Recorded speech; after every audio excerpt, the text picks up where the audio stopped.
Hello everyone, welcome to the nursing studio. I hope आप सब अच्छा कर रहे होंगे। ठीक है, तो आज हम एक नई वीडियो स्टार्ट करेंगे जिसमें हमारे एमसीक्यूज़ की सीरीज़ होंगी, नर्सिंग एमसीक्यूज़ होंगे, जिसमें वो सारे क्वेश्चंस हम डालने की कोशिश करेंगे जो मोस्टली रिपीट होते रहते हैं नर्सिंग एग्ज़ाम में। तो आज उसी के साथ ही हम फर्स्ट पार्ट स्टार्ट करेंगे। 500 एमसीक्यू क्वेश्चन होंगे, तो हम कुछ पार्ट में इनको करने की कोशिश करेंगे। तो आज का जो पहला पार्ट होगा हमारा, उसमें लगभग 30 क्वेश्चन होंगे।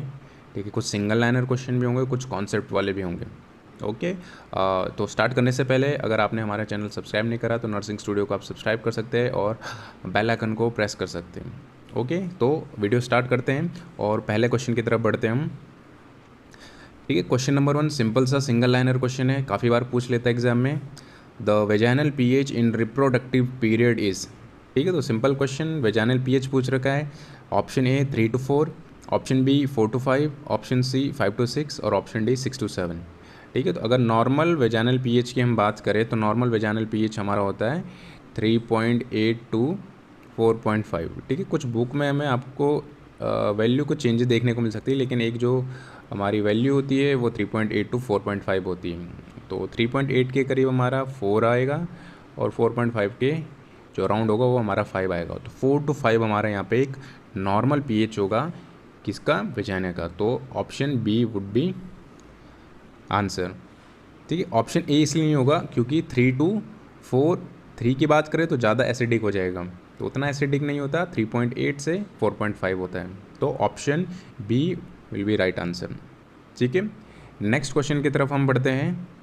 Question number 2 single liner question है। Which of the nerve passes through the foramen magnum. ठीक है, ऑप्शन हमारे हैं spinal nerve, option B vagus nerve, option C accessory nerve और ऑप्शन डी हाइपोग्लोसल। ठीक है, तो सिंपल वन लाइनर क्वेश्चन, इसका आंसर होगा हमारा एसेसरी नर्व। ठीक है, नेक्स्ट क्वेश्चन की तरफ हम पढ़ते हैं। Question number 3 a patient is admitted with diagnosis of renal calculi. ठीक है, patient is admitted with the diagnosis of renal calculi, is complaining of severe pain in right flank and nausea. Immediate nursing goal for the patient is. ठीक है, एक patient admitted हुआ है hospital में, renal stone उसमें देखने को मिल रहा है हमें, रीनल कैलकुलाई उसमें प्रेजेंट है और पेशेंट में सीवियर पेन है और उसके साथ ही साथ नोजिया भी है। ठीक है, तो इमीडिएट उसी टाइम पे हमने क्या नर्सिंग केयर देनी होगी, हमारा क्या नर्सिंग गोल होगा। ठीक है, ऑप्शन देखते हैं। पहला option prevention of the infection due to stasis, option B relief of pain, option C prevention of recurrence of stone formation और option D promoting normal voiding pattern. ठीक है, तो एक बात आपको ध्यान रखनी है, जब भी कैलकुलाई हो, स्टोन फॉर्मेशन हो रहा हो और स्टोन की वजह से जो पेन हमें देखने को मिल रहा होगा, तो उसमें हमारा प्रायोरिटी जो मैनेजमेंट होता है, प्रायोरिटी जो नर्सिंग गोल होता है वो क्या होता है, वो रिलीफ ऑफ द पेन। ठीक है, उस टाइम पे उसको सीवियर पेन हो रहा होगा, सीवियर पेन की वजह से काफ़ी सारी कॉम्प्लिकेशन राइज हो सकती हैं, तो उस टाइम पे रिलीफ ऑफ द पेन। बाकी जो ऑप्शन है वो हम करेंगे, लेकिन उस टाइम पे प्रायोरिटी नहीं होगी। ठीक है, तो इसका आंसर हमारा ऑप्शन बी होगा। नेक्स्ट क्वेश्चन की तरफ चलते हैं हम। Question number 4 an example of an objective data is. AIIMS Bhopal का क्वेश्चन आ रखा था 2018 में, ग्रेड 1 का एग्ज़ाम लगा हुआ था। तो इसमें सिंपल पूछ रखा है कि ऑब्जेक्टिव डाटा का एग्जाम्पल कौन सा है। ठीक है, ऑप्शन ए देखें हम, feeling of worry, option B discolouration of the skin, option C itching और ऑप्शन डी नोजिया। ठीक है, दो चीज़ें हमें देखने को मिलती हैं, एक होती है हमारी सब्जेक्टिव डाटा और एक होता है हमारा ऑब्जेक्टिव डाटा। ठीक है, दोनों में डिफरेंस क्या है। सब्जेक्टिव डाटा हमारी क्या होती हैं, जो हमें पेशेंट खुद बताता है। ठीक है, वो सारी चीज़ें जो पेशेंट हमें खुद बताएगा उसको हम सब्जेक्टिव डाटा के अंदर ले लेते हैं, और ऑब्जेक्टिव डाटा के अंदर जो हम पेशेंट में ऑब्जर्व करते हैं, जो हम यहाँ पे मेज़र कर सकते हैं, जैसे कुछ जो डायग्नोसिस हो गए, डायग्नोस्टिक टेस्ट हो गए, ठीक है, फिजिकल एग्जामिनेशन हो गया, ये सारी की सारी चीज़ें हमारी किसके अंदर आती हैं, ऑब्जेक्टिव डाटा के अंदर आती हैं। ठीक है, और सब्जेक्टिव डाटा वो हम मेज़र नहीं कर पाते, वो हमें पेशेंट से इन्फॉर्मेशन लेनी होती है। तो इसमें पूछा गया है ऑब्जेक्टिव डाटा मतलब कौन सा हम मेज़र कर सकते हैं, कौन सा हम डायग्नोसिस के थ्रू, फिजिकल एग्जामिनेशन के थ्रू देख सकते हैं। पहला ऑप्शन फीलिंग ऑफ फरी, दूसरा डिस्कलरेशन ऑफ द स्किन, तीसरा इचिंग और चौथा नोजिया। तो इसमें हमें आंसर कौन सा देखने को मिलेगा, ऑप्शन बी आंसर होगा डिस्कलरेशन ऑफ द स्किन। ठीक है, कलर हमें देखने को मिलेगा स्किन पे, डिस्कलरेशन ऑफ द स्किन, तो वो हम ऑब्जर्व कर पा रहे हैं। ऑब्जेक्टिव डाटा मतलब ऑब्जर्व, हम एक ऑब्जर्व कर पा रहे हैं, तो डिस्कलरेशन ऑफ द स्किन यहाँ पे इसका करेक्ट आंसर होगा। बल्कि जो अदर ऑप्शन है वो पेशेंट फील कर रहा होगा, जो पेशेंट बताएगा तभी हमें पता चलेगा, बिना बताए हमें ये चीज़ पता नहीं चलेगी। ठीक है, तो इसका आंसर जो होगा हमारा ऑप्शन बी। ऐसे सिंपल सिंपल क्वेश्चन भी आ जाते हैं। नेक्स्ट क्वेश्चन की तरफ बढ़ते हैं हम। Question number 5, which of the following is a drug of choice for the pregnant mother with the chronic hypertension. ठीक है, तो PIH की बात करें, प्रेगनेंसी इंड्यूस हाइपरटेंशन, प्रेगनेंसी के दौरान प्रेगनेंसी के दौरान जो मदर है उसमें हमें क्रोनिक हाइपरटेंशन देखने को मिल रहा है, तो उसकी ड्रग ऑफ चॉइस क्या होगी। ठीक है, तो एम्स भोपाल का क्वेश्चन लगा था 2018 में।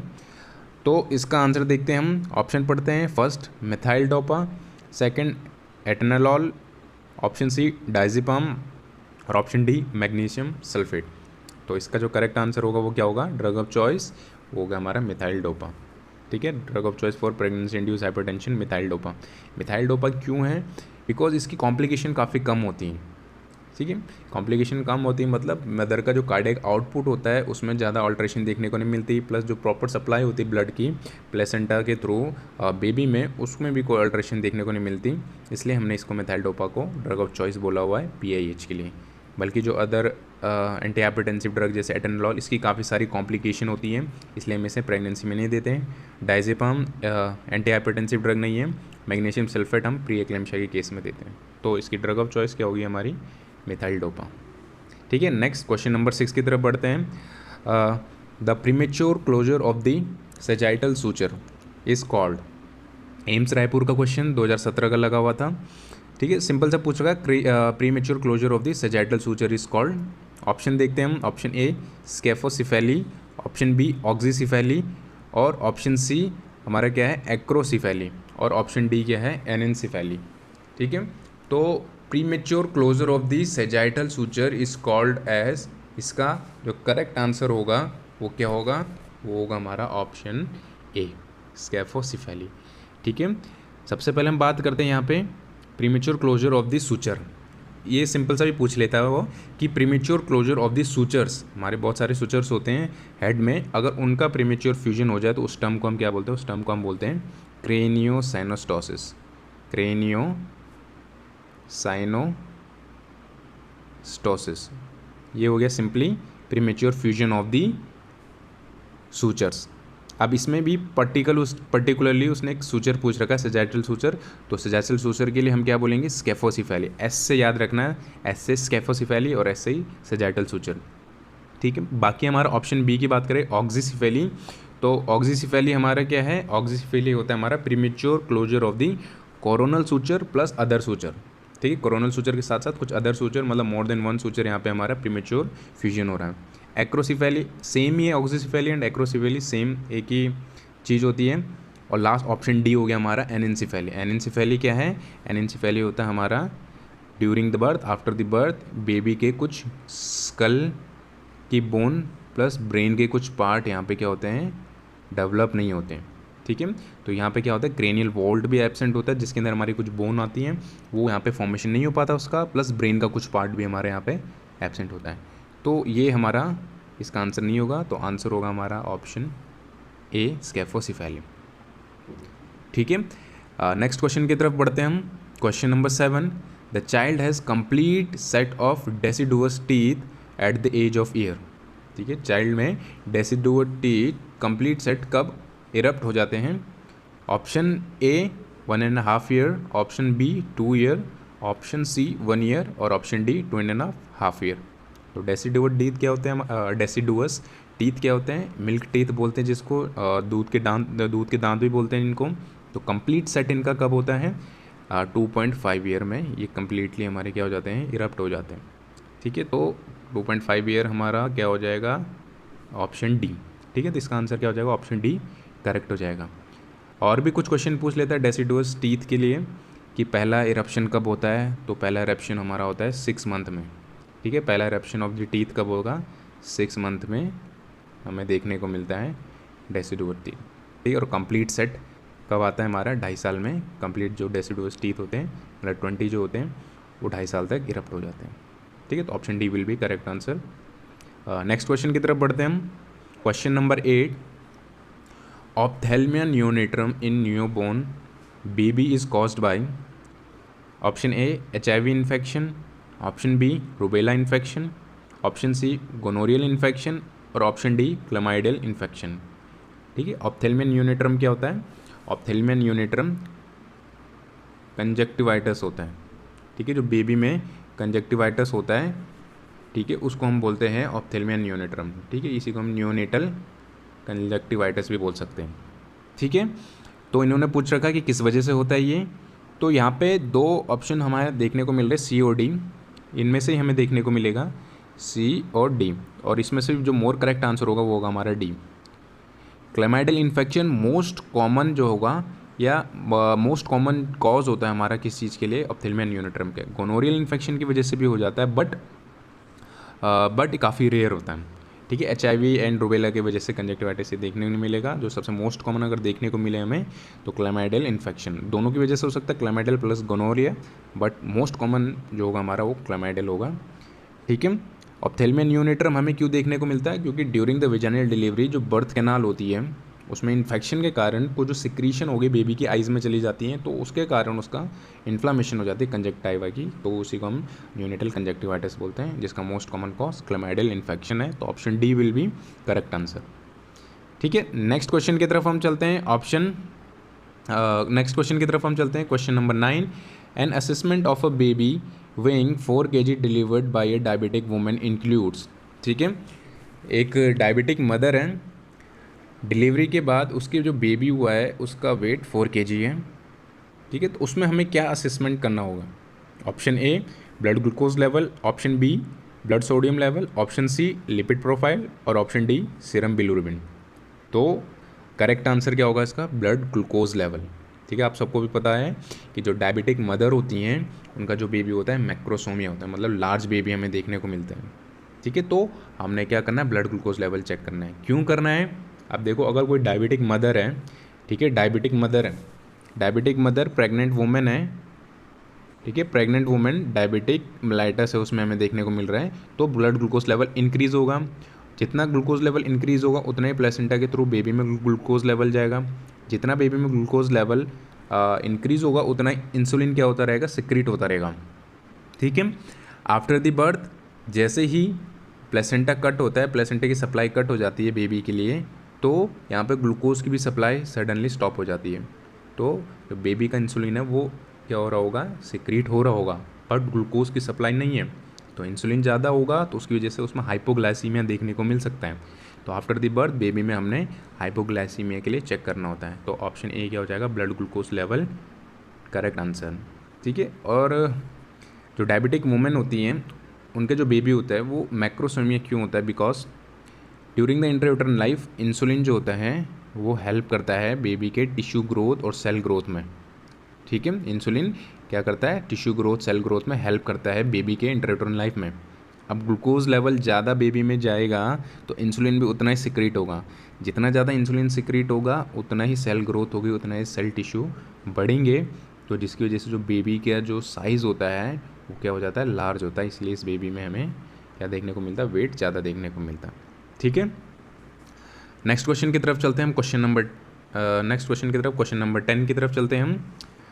What nursing intervention best meets a major development need of a newborn in the immediate post operative period. ठीक है, option A give a pacifier to the infant, option B put a mobile over the infant crib, option C provide infant with soft cuddle toy और option D warm the infant formula before feeding.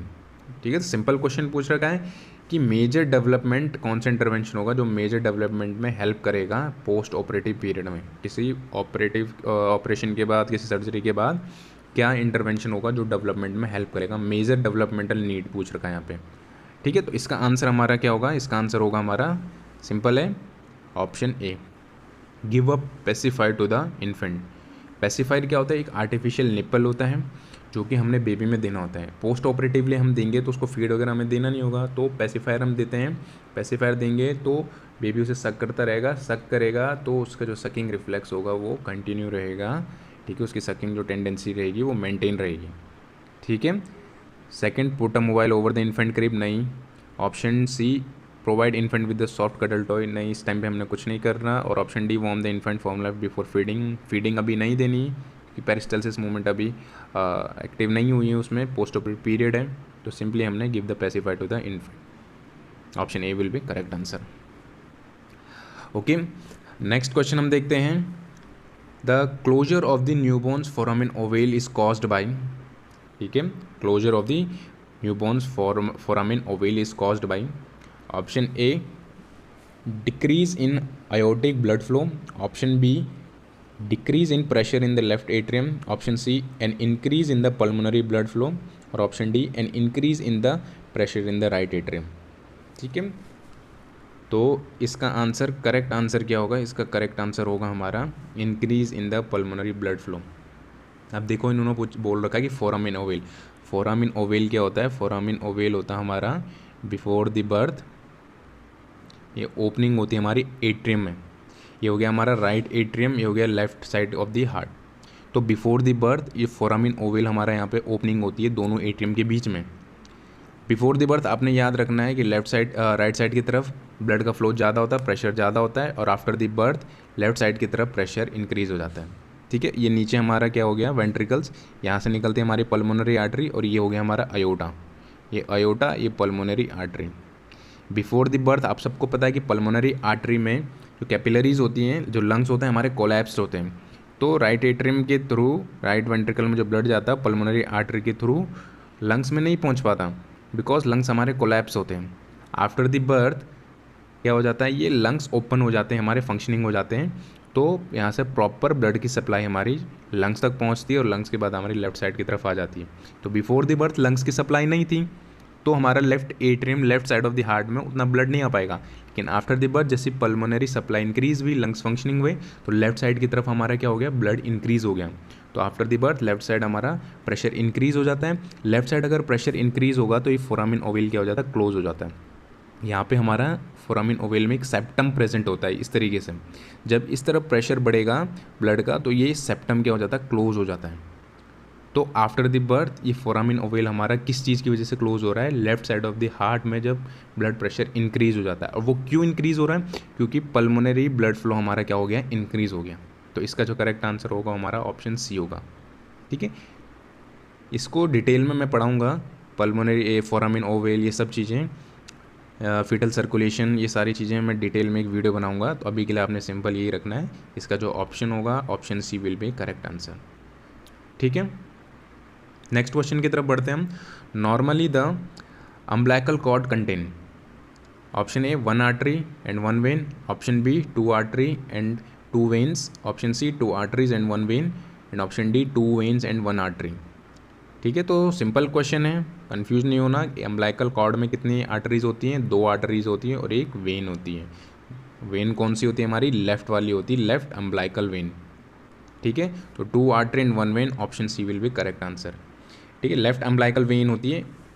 Actually before the 3 month of the gestational period 2 artery होती है, 2 when होती हैं, but 3 month के बाद ही हमारी क्या हो जाती है? जो राइट अम्बलाइकल वेन होती है और लेफ्ट अम्बलाइकल वेन जो होती है एक साथ फ्यूज़ हो जाती है, तो एक हम umbilical when, common umbilical when हो जाती है, जिसको हम लेफ्ट अम्बलाइकल वेन के नाम से जानते हैं। ठीक है, तो option C will be correct answer. Next question की तरफ चलते हैं, question number 13। Which of the following is a common complaint in ESRF end stage renal failure? Option A weight loss, option B tinnitus, option C pruritus, और option D bruising. ठीक है, तो इसका answer क्या होना चाहिए? एंड स्टेज रीनल फेलियर में हमें क्या कंप्लेंट देखने को मिलती है? मोस्ट कॉमन कंप्लेंट तो वो देखने को मिलती है हमें प्रूराइटिस, इचिंग हमें देखने को मिलती है। क्यों? एंड स्टेज रीनल फेलियर है तो रीनल का फंक्शन नहीं हो पाएगा, रीनल फंक्शन नहीं होगा तो जो बॉडी में हमारे वेस्ट प्रोडक्ट हैं वो एक्सक्रीट आउट नहीं होंगे, और उसमें एक वेस्ट प्रोडक्ट हमारा यूरिया प्रेजेंट होता है। यूरिया जब इंक्रीज़ होगा तो यूरीमिया में देखने को मिलता है, और वो हमारी क्या करती है? स्किन को इरिटेट करती है।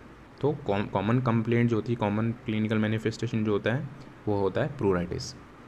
ओके, नेक्स्ट क्वेश्चन की तरफ बढ़ते हैं हम, question number 14। Which of the following skin lesion is associated with Lyme disease? Simple ये 1 लाइनर क्वेश्चन है, डायरेक्ट जो एग्जाम में आते हैं। तो इसका आंसर क्या होगा हमारा? इसके ऑप्शन हम पढ़ते हैं सबसे पहले। Option A bullae, option B plaques, option C bull's eye rashes, और option D papular crust. Simple है। लाइम डिजीज़ में हमें क्या देखने को मिलेगा, बुल्स आई रैशेस। ये इंपॉर्टेंट फीचर है इसका, इंपॉर्टेंट, बार बार कई बार आपको गाइड में भी देखने को मिलेगा और ये एग्ज़ाम में भी पूछा गया हुआ है। ठीक है, तो लाइम डिजीज़ में हमें स्किन लैश, जो स्किन लीजन होंगे वो कैसे देखने को मिलेंगे, बुल्स आई रैशेस। ठीक है, बुले बुले हमारी लंग्स पैरेन्काइमा में एक ब्लिस्टर का फॉर्मेशन होता है, एक टाइप का ही ब्लिस्टर हम बोल सकते हैं बुल्ले को, वो चीज़ इसमें देखने को नहीं मिलेगी। प्लेक्स लाइक आप कभी देखा होगा अपने टीथ में येलो कलर का कोई कवरिंग आ जाती है, उसे प्लेक बोलते हैं। पैपुलर क्रस्ट, एक क्रस्ट जैसे पैप्यूल्स होते हैं, जब बस्ट हो जाते हैं तो उसके बाद उनका क्रस्ट फॉर्मेशन बचा होता है, उसी को हम पैपुलर क्रस्ट बोलते हैं। तो ये नहीं होगा, ऑप्शन सी होगा हमारा लाइम डिजीज़ का। ठीक है, नेक्स्ट क्वेश्चन की तरफ बढ़ते हैं हम। Question number 15, again simple question है। क्वेश्चन आपने ध्यान से पढ़ना है। Medical treatment of the CAE coronary artery disease includes which of the following. Option की तरफ बढ़ते हैं। Option A cardiac catheterisation, option B oral medication, option C coronary artery bypass surgery और option D percutaneous transluminal coronary angioplasty. ठीक है, simple question, आपने यहाँ पे दिमाग लगाना है बस। तो इसका जो करेक्ट आंसर होगा वो होगा हमारा ऑप्शन बी। क्यों होगा, क्योंकि यहाँ पे इन्होंने मेडिकल ट्रीटमेंट पूछा है। सारे के सारे ऑप्शन हमारे ट्रीटमेंट है CAD का, लेकिन इन्होंने यहाँ पे मेडिकल ट्रीटमेंट पूछा है, तो मेडिकल ट्रीटमेंट हमारा ओरल मेडिकेशन, बाकी जो होंगे वो हमारा सर्जिकल ट्रीटमेंट होगा। ठीक है, तो छोटी छोटी जो है चीज़ें भी यहाँ पे ध्यान रखनी होती हैं, इस टाइप के भी क्वेश्चन आ जाते हैं हमारे। नेक्स्ट क्वेश्चन की तरफ हम बढ़ते हैं। Question number 16, regulation of water and sodium in the body is by the action of. ठीक है, regulation of the water and sodium in the body is by the action of. Option A ADH anti diuretic hormone, B aldosterone, C thirst mechanism और option D all of the above. तो correct answer क्या होगा, आप सबको पता होगा, easy question है, option D. ठीक है, पूछ रखा है कि वाटर एंड सोडियम का बॉडी में रेगुलेशन किसके एक्शन की वजह से होता है, तो option A ADH anti diuretic hormone जो कि हमारा पिट्यूटरी ग्लैंड से सिक्रेट होता है, ऑप्शन बी हमारा एल्डोस्टेरोन जो कि हमारा एड्रेनल ग्लैंड से सिक्रेट होता है। इसका काम सोडियम का क्या करता है, सोडियम को रीअब्जॉर्ब करता है, सोडियम के साथ साथ वाटर भी हमारे बॉडी में रीअब्जॉर्ब हो जाता है। ADH का काम reabsorption of water. Option C thirst mechanism, thirst mechanism की वजह से क्या होगा, प्यास लगेगी तो वो पानी पिएगा, जिसकी वजह से हमारा वाटर एंड सोडियम लेवल हमारी बॉडी में रेगुलेट होगा। तो तीनों के तीनों इसके करेक्ट आंसर है, तो इसलिए option D will be correct answer. Next question की तरफ बढ़ते हैं हम। Question number 17, what is the important for the patient who is taking steroid therapy. ठीक है, स्टेरॉयड थेरेपी पे एक पेशेंट है, उसके लिए क्या इंपॉर्टेंट होगा। Option A to have enough fluids, option B not to stop therapy suddenly, option C to take a balance diet और option D not to smoke. ठीक है, तो यहाँ पे हमने देखना है स्टेरॉयड थेरेपी पे कोई पेशेंट है तो उसके लिए यहाँ पे हमारा क्या इंपॉर्टेंट होगा, तो इसके अकॉर्डिंग इसका आंसर क्या होगा, ऑप्शन बी। ठीक है, तो ये आपको ध्यान रखना है कि जब भी कोई पेशेंट स्टेरॉयड थेरेपी पे होगा तो कभी भी उसको सडनली स्टॉप नहीं करना, टैपर करके उसको स्टॉप करते हैं। ठीक है, क्यों, बिकॉज आप जब बाहर से स्टेरॉयड थेरेपी दे रहे हो, अगर आपने उसको सडनली स्टॉप कर दिया तो एड्रेनल इनसफिशिएंसी हमें देखने को मिल सकती है। ठीक है, सडन स्टॉप करने की वजह से जो एड्रेनल ग्लैंड्स के जो हार्मोन होते हैं उनकी इनसफिशिएंसी हमें देखने को मिल सकती है। ठीक है, क्यों, क्योंकि हम एक्सोजेनिसली हम दे रहे हैं, तो बॉडी इस टाइम पे उतना जो एड्रेनल ग्लैंड के हार्मोन होते हैं उनका प्रोड्यूस नहीं कर पाएगी। ठीक है, उसको टाइम लगता है, एडजस्ट करने में टाइम लगता है। तो सडनली आप स्टॉप कर दोगे तो एड्रेनल ग्लैंड से हमारे हार्मोन सिक्रीट नहीं होंगे, तो एड्रेनल इनसफिशिएंसी देखने को मिलेगी। एड्रेनल इनसफिशिएंसी देखने को मिलेगी तो काफ़ी सारी कॉम्प्लिकेशन आ सकती हैं। ठीक है, हाइपोटेंशन देखने को मिल सकता है, मिनरलोकॉर्टिकॉइड डिक्रीज़ होंगे, ग्लूकोकॉर्टिकॉइड डिक्रीज़ होगा, ग्लूकोज का रेगुलेशन नहीं हो पाएगा, वाटर एंड सोडियम जो भी इलेक्ट्रोलाइट्स होंगे हमारे उनका इम्बैलेंस हो जाएगा, तो काफ़ी हार्मफुल या काफ़ी डेंजरस कंडीशन हो सकती है। तो इसके अकॉर्डिंग इसका आंसर क्या होगा, ऑप्शन बी होगा, बाकी ऑप्शन नहीं होंगे, इतने इंपॉर्टेंट नहीं है। ठीक है, नेक्स्ट हम चलते हैं नेक्स्ट क्वेश्चन की तरफ। Question number 18, main clinical feature of the hyperthyroidism is, option की तरफ चलते हैं। Option A diaphoresis, option B dry brittle hair, ठीक है, ऑप्शन सी मेनोरेजिया और ऑप्शन डी कोल्ड सेंसिटिविटी। ठीक है, तो हाइपरथायराइडिज्म हमारी कंडीशन है जिसमें थायराइड ग्लैंड के हार्मोन हमारे इंक्रीज हो जाते हैं। तो हाइपरथायराइडिज्म की कंडीशन में आपने याद रखना हमेशा BMR इंक्रीज़ हो जाता है, बेसल मेटाबॉलिक रेट क्या हो जाता है, इंक्रीज़ हो जाता है। तो BMR इंक्रीज़ होगा तो मेटाबॉलिज्म इंक्रीज़ होगा, डायफोरेसिस हमें देखने को मिलेगा, एक्सेसिव स्वेटिंग हमें देखने को मिलेगी, BP इंक्रीज़ होगा, हार्ट रेट इंक्रीज़ होगा, एक्सेसिव मेटाबॉलिक रेट होगा तो उसकी वजह से बॉडी कैसे होगी, थिन हो जाएगी। ये सारे के सारे हमें हाइपरथायराइडिज्म में देखने को मिलता है। प्लस एक्सोपथैलेमस भी हमें देखने को मिलता है, ठीक है, जो कि हमें एक्सोपथैलेमस, ठीक है, जिसमें आंखें ऐसा लगता है कि बाहर की तरफ आ रही हो, वो भी हमें हाइपरथायराइडिज्म में देखने को मिलता है। तो हाइपरथायराइडिज्म का क्लिनिकल मैनिफेस्टेशन डायफोरेसिस। बाकी ये जो dry brittle hair, menorrhagia and cold sensitivity, ये हमें हाइपोथायराइडिज्म में देखने को मिलता है। और हाइपरथायराइडिज्म में हीट इंटॉलरेंस होता है, बहुत ज़्यादा उसको गर्मी लगती है, ठीक है। तो आंसर हमारा क्या होगा, डायफोरेसिस, एक्सेसिव स्वेटिंग हमें देखने को मिलेगी। नेक्स्ट क्वेश्चन की तरफ चलता है, question number 19, which of the following is not directly related with the pheochromocytoma, ठीक है, इनमें से कौन सा ऑप्शन जो है जो हमारा फियोक्रोमोसाइटोमा से रिलेटेड नहीं है। Option A pallor, option B perspiration, option C decrease BP और ऑप्शन डी हेडेक। तो इसका आंसर क्या होगा, इसका आंसर होगा हमारा ऑप्शन सी डिक्रीज BP, ठीक है। सबसे पहले देखते हैं हमें फियोक्रोमोसाइटोमा क्या होता है, ठीक है। फियोक्रोमोसाइटोमा क्या होता है, ये एक ट्यूमर है एड्रेनल ग्लैंड का, और एड्रेनल ग्लैंड में भी किसका, मेडुला का, एड्रेनल मेडुला का ये ट्यूमर है। तो एड्रेनल मेडुला का ट्यूमर होगा तो वहाँ के जो हमारे हार्मोन्स होंगे जिनको हम कैटेकोलेमाइंस बोलते हैं, एड्रेलिन, नॉरेड्रेलिन, डोपामिन, वो सारे के सारे क्या हो जाएंगे, इंक्रीज़ हो जाएंगे। तो आप सबको पता है एड्रेलिन, नॉरेड्रेलिन क्या करते हैं, BP को इंक्रीज़ करते हैं। तो फियोक्रोमोसाइटोमा में एक इंपॉर्टेंट क्लिनिकल फीचर होता है इंक्रीज BP। तो ऑप्शन इसका जो करेक्ट होगा वो होगा हमारा डिक्रीज BP, ऑप्शन सी, क्योंकि उन्होंने पूछ रखा है कि फियोक्रोमोसाइटोमा से रिलेटेड कौन सा नहीं है, तो ऑप्शन सी। बाकी जो होंगे हमारे इसके अंदर क्लिनिकल मैनिफेस्टेशन होंगे, पेलर, पर्सिपिरेशन एंड हेडेक, ठीक है। नेक्स्ट क्वेश्चन की तरफ चलते हैं, question number 20, in a diabetic patient recommended carbohydrate intake should be in the form of, एक डायबिटिक पेशेंट है उसमें हम कार्बोहाइड्रेट डाइट देंगे तो वो कौन सी फॉर्म में हमने उसको देना होगा। Option A monosaccharides, option B disaccharides, option C polysaccharides और option D all of the above, ठीक है। तो यहाँ पे हम देख लेते हैं, डायबिटिक पेशेंट है एक जिसमें डायबिटिक मेलाइटस है, डायबिटिक मेलाइटस मतलब ग्लूकोज लेवल क्या हो रखा है, इंक्रीज़ हुआ है, ठीक है।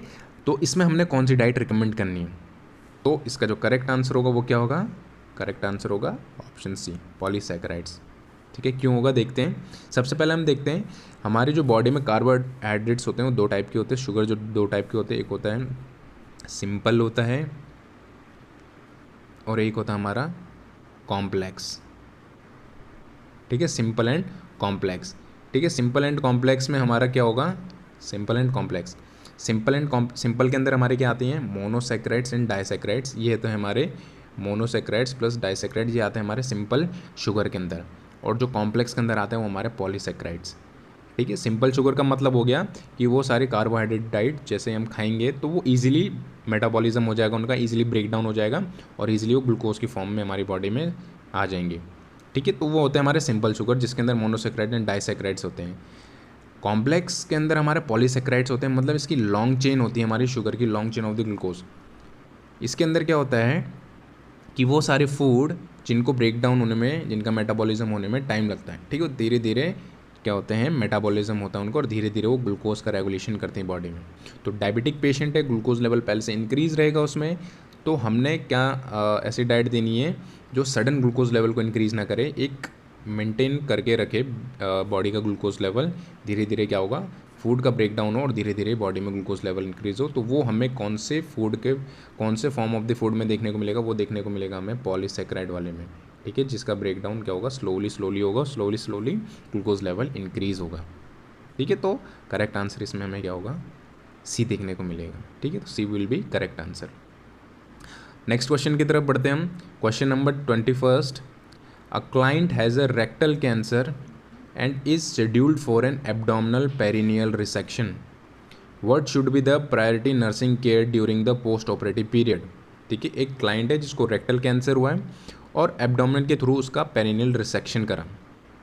What should be the priority nursing care, ठीक है। तो प्रायोरिटी नर्सिंग केयर क्या होनी चाहिए इस पोस्ट ऑपरेटिव पीरियड के बाद, ठीक है, during the post operative period. Option A teaching how to irrigate the ileostomy, option B stopping electrolytes loss in the incisional area, option C increasing high fibre diet, और option D facilitating perineal wound drainage. ठीक है, तो rectal cancer के बाद वहाँ पे resection हुआ है, तो रिसेक्शन के बाद पोस्ट ऑपरेटिव पीरियड में प्रायोरिटी नर्सिंग जो केयर होगी वो क्या होगी, ऑप्शन डी इसका करेक्ट आंसर होगा, फैसिलिटेटिंग पेरिनियल वुंड ड्रेनेज। क्यों होगा, बिकॉज आप जब सर्जरी करोगे और उस साइड में रिसेक्शन आपने करा होगा तो वहाँ पे क्या होगा, ड्रेनेज हमें देखने को मिलेगी। उस ड्रेनेज, अगर ड्रेनेज का एक्यूमुलेशन वहाँ पे होगा तो इन्फेक्शन के रिस्क बढ़ सकते हैं, तो वहाँ पे हमने एक ड्रेनेज सिस्टम लगाना पड़ेगा जिसकी वजह से वो सिक्रेशन क्या होंगी, बाहर किसी एक ड्रेनेज ट्यूब के थ्रू एक ड्रेनेज सिस्टम में स्टोर हो सके। तो इसके बाद हमने इसके अकॉर्डिंग इसका जो आंसर होगा वो क्या होगा, option D. Option A teaching how to irrigate the ileostomy, ileostomy इसमें हम करेंगे नहीं, ठीक है, इलियोस्टमी का यहाँ पे इलियोस्टमी यहाँ पे हम करेंगे नहीं, बिकॉज इसके इस ऑपरेशन के बाद पोस्ट ऑपरेटिव पीरियड में इसको हम एनपीओ रखते हैं, तो इलियोस्टमी करने का कोई यहाँ पे फ़ायदा नहीं, थोड़े टाइम में ये अपना आप ही हील हो जाएगा। ठीक है, B stopping electrolyte loss in incisional area कर सकते हैं, बट प्रायोरिटी नहीं होगी यहाँ पे। Option C encourage high fibre diet, अगर इसको डाइट देनी भी होगी हमने तो हाई फाइबर डाइट नहीं देनी होगी। हाई फाइबर डाइट क्या करती है, पेरिस्टालसिस मूवमेंट इंक्रीज़ करती है, तो वो इंसिजनल एरिया में क्या कर सकती है, सूचर को रप्चर कर सकती है। ठीक है, तो इसके अकॉर्डिंग आंसर डी होगा। नेक्स्ट क्वेश्चन की तरफ बढ़ते हैं हम। Which of the following test is performed to diagnose the tumour of the adrenal medulla, adrenal medulla में ट्यूमर है, कौन सा टेस्ट हम परफॉर्म करेंगे डायग्नोसिस के लिए।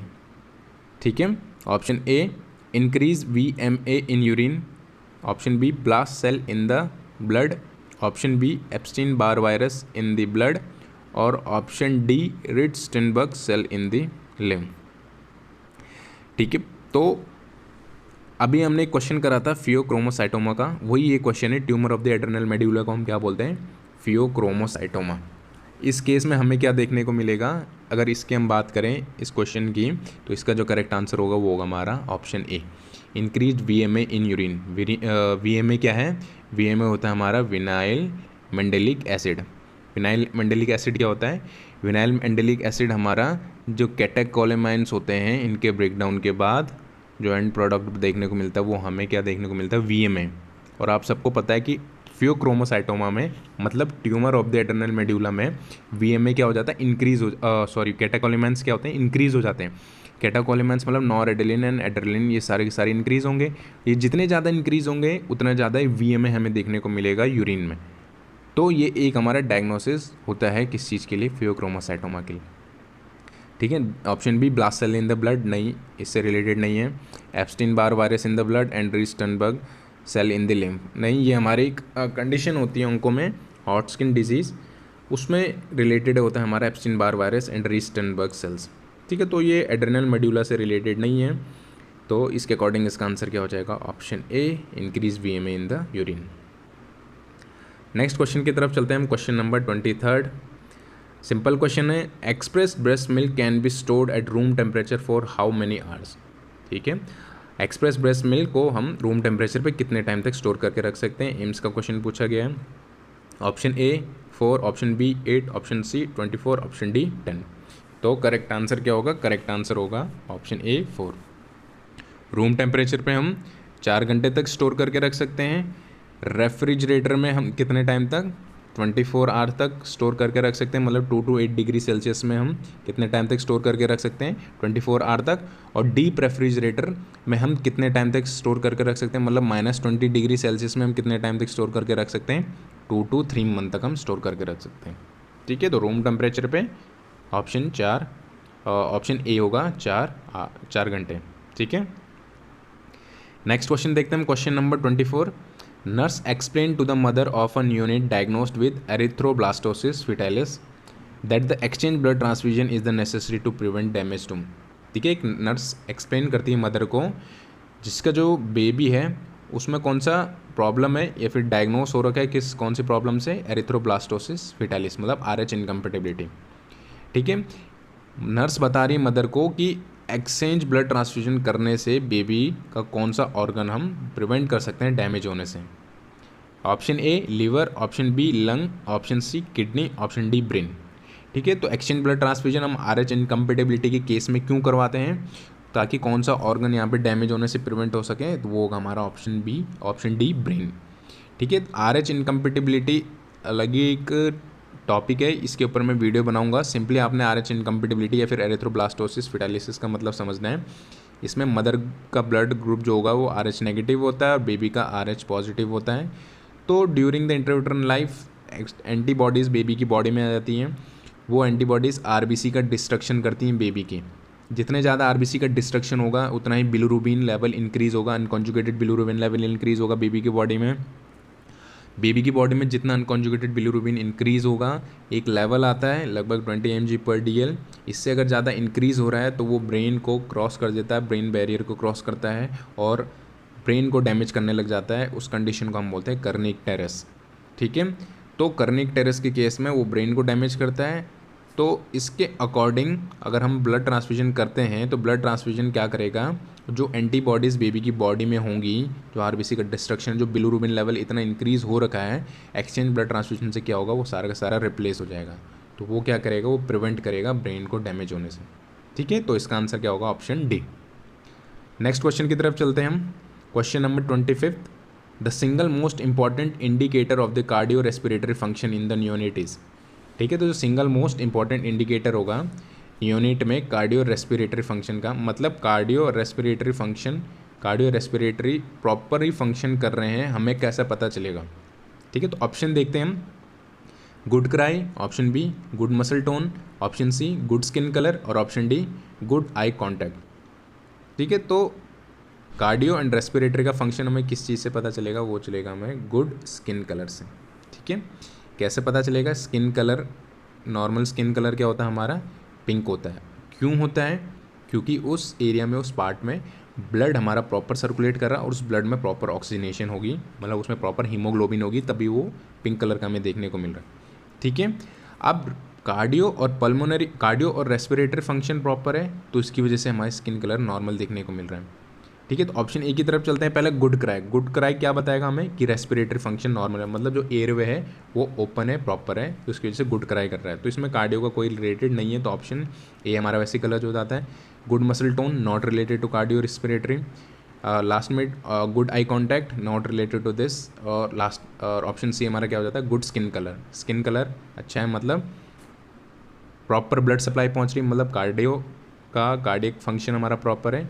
और स्किन कलर पिंक है, मतलब हीमोग्लोबिन वहाँ पे प्रॉपर है, मतलब ऑक्सीजनेशन वहाँ पे प्रॉपर पहुँच रही है, तो वो किसका काम है, वो रेस्पिरेटरी फंक्शन है।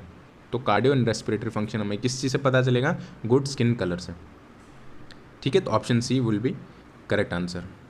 नेक्स्ट क्वेश्चन की तरफ बढ़ते हैं हम। Question number 26, when developing the plan of care of for an infant with a cleft lip before corrective surgery is performed, which of the following should be priority। ठीक है, एक baby है, उसमें क्लेफ्ट लिप हमें देखने को मिल रहा है, उसकी सर्जरी हम परफॉर्म करने जा रहे हैं, उससे पहले उसकी प्रायोरिटी नर्सिंग केयर क्या होगी, प्रायोरिटी हम किस चीज़ को देंगे।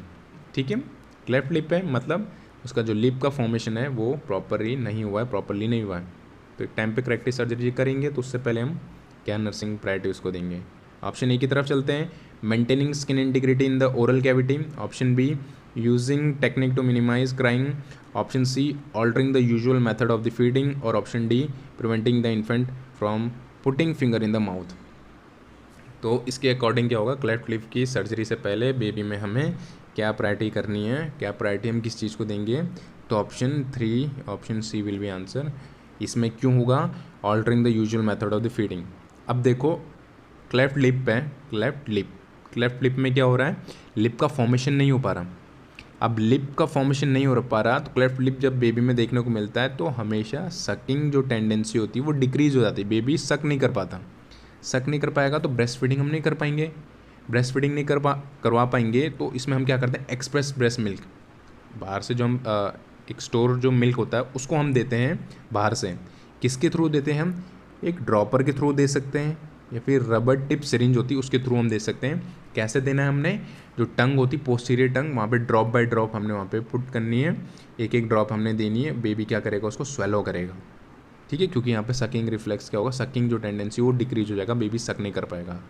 तो हमने altering the usual method of feeding, मतलब जो यूजुअल मेथड हमारा ब्रेस्ट फीडिंग है तो यहाँ पे ऑल्ट्रेशन उसमें देखने को मिलेगी, तो हमने आर्टिफिशियल फीडिंग यहाँ पे उसको करवानी होगी, क्योंकि बेबी का डेवलपमेंट, ग्रोथ एंड डेवलपमेंट भी हमें देखना होगा। ठीक है, बाकी maintaining the skin integrity in the oral cavity ये सब हम कर सकते हैं आफ्टर दी सर्जरी। ठीक है, तो यहाँ उन्होंने पूछा बिफोर द सर्जरी, ऑप्शन जो 2 है using technique to minimise crying, after the surgery होगा ये, और last preventing the infant from putting finger in the mouth, ये भी आफ्टर द सर्जरी। ऑप्शन 3 जो होगा हमारा बिफोर द सर्जरी भी होगा, आफ्टर द सर्जरी भी होगा। ठीक है, तो इसको ही हम यहाँ पे मानेंगे answer, altering the usual method of the feeding. Next question की तरफ चलते हैं हम। Client who has had a stroke stare at the nurse but does not attempt to verbally respond to the nurse's question. The client follows instruction without any problem. The nurse understands that the client is displaying symptoms consistent with. एक patient है, उसको stroke हुआ है, stroke होने के बाद verbally respond to the nurse question, मतलब जो नर्स क्वेश्चन पूछ रही है वो वर्बली उसको नहीं बोल पा रहा, वर्बली अटेम्प्ट नहीं कर पा रहा, बट क्लाइंट क्या करता है, उसके इंस्ट्रक्शन को फॉलो करता है। नर्स कुछ बोलती है तो वो इंस्ट्रक्शन फॉलो कर लेता है, बट बोल नहीं पाता हूँ। तो लास्ट में क्या लिख रखा है, the nurse understand that the client displaying symptoms of, तो लास्ट में लिख रखा है कि जो नर्स है वो कौन से सिम्टम्स को यहाँ पे डिस्प्ले कर रही है। तो ऑप्शन की तरफ पढ़ते हैं हम। पहला हो गया receptive aphasia, option B global aphasia, option C expressive aphasia, और option B both receptive and expressive aphasia. ठीक है, तो स्ट्रोक को रखा है तो यहाँ पे इस केस में हमें अफेजिया देखने को मिलेगा। अफेजिया क्या है, अफेजिया मतलब हो गया कि किसी पर्सन में जब लैंग्वेज डिसऑर्डर हो जाता है, मतलब ना वो बोल पाता है ढंग से, ना वो परसीव कर पाता है।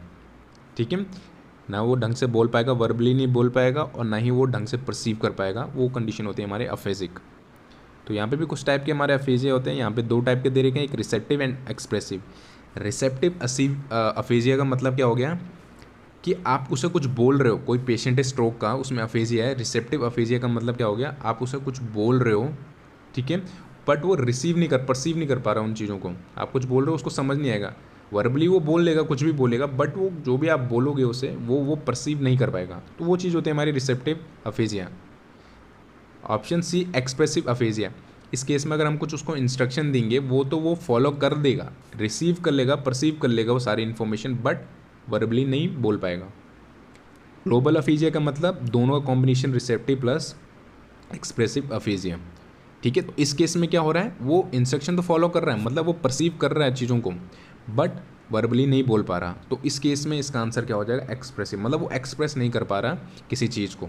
ठीक है, तो आंसर क्या हो जाएगा हमारा इसका, ऑप्शन 3 एक्सप्रेसिव अफेजिया। ऑप्शन 2 और ऑप्शन 4 एक जैसे ही हैं। ठीक है, तो ग्लोबल अफेजिया या फिर बोथ रिसेप्टिव और एक्सप्रेसिव अफेजिया एक ही बात है। ठीक है, नेक्स्ट क्वेश्चन की तरफ बढ़ते हैं हम। Question number 28, following an industrial accident in which a client sustained a severe craniocerebral trauma, the client developed the complication of diabetes insipidus. A nurse suspects that complication occurring when observing which ठीक है, एक accident हुआ, industrial accident, जिस case में एक patient admit हुआ है hospital में, सेरेब्रल ट्रॉमा हुआ है उसमें, और डायबिटिक इंसिपिडस हमें देखने को मिला उसमें। तो इसकी वजह से हमें क्या कॉम्प्लिकेशन देखने को मिल सकती है, क्या सिम्टम्स उसमें हमें देखने को मिलता है। Option A hyperglycaemia, option B large amount of the urine output, option C elevated urine specific gravity, और option D decrease in level of consciousness. ठीक है, तो डायबिटिक इंसिपिडस इसका कॉम्प्लिकेशन हमें क्या देखने को मिलेगा, large amount of urine output. ठीक है, large amount of urine output क्यों देखने को मिलेगा, डायबिटिक इंसिपिडस क्या है, डायबिटिक इंसिपिडस एक ऐसी कंडीशन है जिसमें हमारा ADH क्या हो जाता है, डिक्रीज़ हो जाता है, एंटी डायरेटिक हार्मोन डिक्रीज़ हो जाता है। एंटी डायरेटिक हार्मोन का काम क्या होता है, reabsorption of the water from the kidney, kidney से वाटर को रीएब्जॉर्ब करता है। बट इस केस में जब ADH ही नहीं होगा, ADH ही कम हो जाएगा, तो वाटर का रीएब्जॉर्प्शन नहीं होगा, तो ज़्यादा से ज़्यादा यूरिन फॉर्मेशन होगा और ज़्यादा से ज़्यादा यूरिन आउटपुट होगा। ठीक है, तो large amount of urine output हमें देखने को मिलता है डायबिटिक इंसिपिडस के केस में, इसलिए हम इसका आर्ली यूरिन आउटपुट चेक करते रहते हैं। ठीक है, ऑप्शन ए की तरफ बढ़ें, हाइपरग्लाइसीमिया डायबिटिक मलाइटस नहीं है, डायबिटिक इंसिपिडस है। ठीक है, कन्फ्यूजन हो सकती है यहाँ पे। ऑप्शन सी में लिखा था एलिवेटेड यूरिन स्पेसिफिक ग्रेविटी। इस केस में जब यूरिन आउटपुट ज़्यादा आ रहा है तो यूरिन कैसा हो जाएगा, डाइल्यूट हो जाएगा। डाइल्यूट यूरिन है जो स्पेसिफिक ग्रेविटी क्या हो जाएगी, कम हो जाएगी। ठीक है, यूरिन की जो ऑस्मोलैरिटी होगी वो क्या हो जाएगी, कम हो जाएगी। बट जो ब्लड की जो सीरम की ऑस्मोलैरिटी होगी वो क्या हो जाएगी, इंक्रीज़ हो जाएगी। जो हमारा ब्लड स्ट्रीम होगी, जो ब्लड वेसल्स होगी, उसमें जो ब्लड होगा वॉल्यूम क्या हो जाएगा, कम हो जाएगा। तो उसकी वजह से वहाँ की जो कंसनट्रेशन हो जाएगी वो इंक्रीज़ हो जाएगी, तो वहाँ की ऑस्मोलैरिटी इंक्रीज़ हो जाएगी। ठीक है, और लास्ट में decrease in level of consciousness. यहाँ पे कॉम्प्लिकेशन नहीं है इसमें, ये हमें नॉर्मली देखने को मिल सकता है। ठीक है, तो option B will be correct answer. Next question की तरफ चलते हैं। Increase level of thyroid releasing hormone is secreted in. ठीक है, थायराइड रिलीजिंग हार्मोन मतलब TRH हमें किस चीज़ में इंक्रीज देखने को मिलेगा। Option A hyperthyroidism, option B hypothyroidism, option C tetany और ऑप्शन डी थायराइड कैंसर। तो इसका आंसर क्या होगा, इसका आंसर होगा हमारा हाइपोथायरॉयडिज्म। क्वेश्चन ध्यान से पढ़ना है। इसने पूछा है थायराइड रिलीजिंग हार्मोन TRH किस केस में इंक्रीज़ होगा, तो वो इंक्रीज़ होगा हाइपोथायरॉयडिज्म में। ठीक है, आप सबको पता है कि जो भी रिलीजिंग हार्मोन होते हैं वो हमारे कहाँ से होते हैं, कहाँ से सिक्रीट होते हैं, हाइपोथैलेमस से। तो हाइपोथैलेमस से बात करें हम, हाइपोथैलेमस से हमारा क्या निकलेगा, TRH थायराइड रिलीजिंग हार्मोन, जो कि हमारा एंटीरियर पिट्यूटरी पे काम करेगा। एंटीरियर पिट्यूटरी से क्या निकलेगा फिर, TSH थायराइड स्टिमुलेटिंग हार्मोन। और ये थायराइड स्टिमुलेटिंग हार्मोन किस पे काम करेगा, ये थायराइड ग्लैंड पे स्टिमुलेट करेगा और थायराइड ग्लैंड से हमारे थायराइड हार्मोन निकलेंगे। ठीक है, अब हाइपोथायरॉयडिज्म के केस में क्या होगा, बॉडी में थायराइड हार्मोन कम हो जाएंगे। थायराइड हार्मोन कम होंगे तो बॉडी नेगेटिव फीडबैक जाता है हाइपोथायरॉयडिज्म को। हाइपोथायरॉयडिज्म क्या करेगा, थायराइड रिलीजिंग हार्मोन इंक्रीज़ करेगा, और जितना ज़्यादा थायराइड रिलीजिंग हार्मोन होगा उतना ज़्यादा TSH होगा। ठीक है, और उतना ही ज़्यादा हमारे थायराइड हार्मोन बाहर आएंगे। तो मतलब थायराइड रिलीजिंग हार्मोन कब इंक्रीज़ हो रहा है, जब बॉडी में थायराइड हार्मोन कम हो गए थे। ठीक है, तो हाइपोथायरॉयडिज्म के केस में हमें TRH इंक्रीज़ देखने को मिलेगा। हाइपरथायरॉयडिज्म के केस में क्या होगा, TRH डिक्रीज़ होगा, क्योंकि हाइपरथायरॉयडिज्म मतलब बॉडी में थायराइड हार्मोन इंक्रीज़ हो गए, तो बॉडी हाइपोथैलेमस को क्या सिग्नल देगी कि हमारे पास थायराइड हार्मोन है, आप इनको रिलीज़ करना कम करें। तो यहाँ से थायराइड रिलीजिंग हार्मोन क्या हो जाएंगे, अपना आप ही कम हो जाएंगे। ठीक है, तो इस केस में आंसर क्या होगा, हाइपोथायरॉयडिज्म। बाकी ऑप्शन डी थायराइड कैंसर, इस केस में भी हाइपरथायरॉयडिज्म देखने को मिलेगा। ओके, नेक्स्ट क्वेश्चन की तरफ बढ़ते हैं, लास्ट क्वेश्चन इस वीडियो का। Question number 30, difference between systolic and the diastolic pressure is known as. Simple question है। ठीक है, दोनों का डिफरेंस पूछ रहा है। सिस्टोलिक एंड डायस्टोलिक प्रेशर के जो डिफरेंस होता है उसको हम क्या बोलते हैं। Option A pulse range, option B pulse deficit, option C pulse pressure और ऑप्शन डी पल्स लेंथ। तो इसका जो करेक्ट आंसर होगा वो क्या होगा, हमारा पल्स प्रेशर। ठीक है, याद रखना यहाँ पे पल्स प्रेशर और पल्स डेफिसिट में कन्फ्यूजन नहीं होनी। पल्स प्रेशर से याद रखना ब्लड प्रेशर। तो प्रेशर, पल्स प्रेशर का मतलब हो गया सिस्टोलिक प्रेशर और डायस्टोलिक प्रेशर का डिफरेंस। मतलब सिस्टोलिक प्रेशर अगर 120 और डायस्टोलिक 80 है तो इसका डिफरेंस हमारा 40 होगा पल्स प्रेशर। ठीक है, पल्स डेफिसिट क्या होता है, पल्स डेफिसिट होता है हमारे एक एपिकल पल्स और अदर पल्स जो होंगे हमारे अदर पल्स में, हम मान लीजिए रेडियल पल्स की हम बात करें, इनके बीच का डिफरेंस। मान लो एपिकल पल्स हमारी 120 है और रेडियल पल्स मान लो 80 है, तो इन दोनों का बीच का डिफरेंस कितना हो गया हमारा 40। ठीक है, तो इसको हम बोलते हैं पल्स डेफिसिट। पल्स डेफिसिट मतलब एपिकल पल्स और अदर पल्स मतलब रेडियल पल्स हो सकती हैं, इनके बीच का डिफरेंस क्या होता है। तो इस केस में हमेशा एपिकल पल्स हमारी इंक्रीज़ होती है, तो इसके बीच का डिफरेंस ज़्यादा भी नहीं होना चाहिए। ज़्यादा डिफरेंस होगा तो मतलब कुछ हाइपोटेंशन है, मतलब हार्ट रेट ज़्यादा इंक्रीज़ हो रही है, शॉक की कंडीशन होगी, तो इस केस में हमने क्या देखने को मिलेगा, पल्स डेफिसिट इंक्रीज़ देखने को मिलेगा। ठीक है, तो दोनों में याद रखना पल्स डेफिसिट पल्स प्रेशर दोनों अलग अलग चीज़ें। पल्स रेंज क्या हो जाती है, नॉर्मल पल्स रेंज क्या है 60 to 100, और पल्स लेंथ क्या होती है, पल्स लेंथ जो वेव्स होती हैं हमारी उनके बीच की जो लेंथ होती है उसको हम पल्स लेंथ बोलते हैं। तो इससे रिलेटेड ये नहीं है, इसका आंसर क्या हो जाएगा, पल्स प्रेशर। ठीक है, तो आज के लिए इस सीरीज़ में इस पार्ट में हम इतना ही क्वेश्चन करेंगे। बाकी के जो क्वेश्चन होंगे हम नेक्स्ट क्लास में या फिर जो नेक्स्ट वीडियो आएगी उसमें कंटिन्यू करेंगे। ठीक है, थैंक यू क्लास।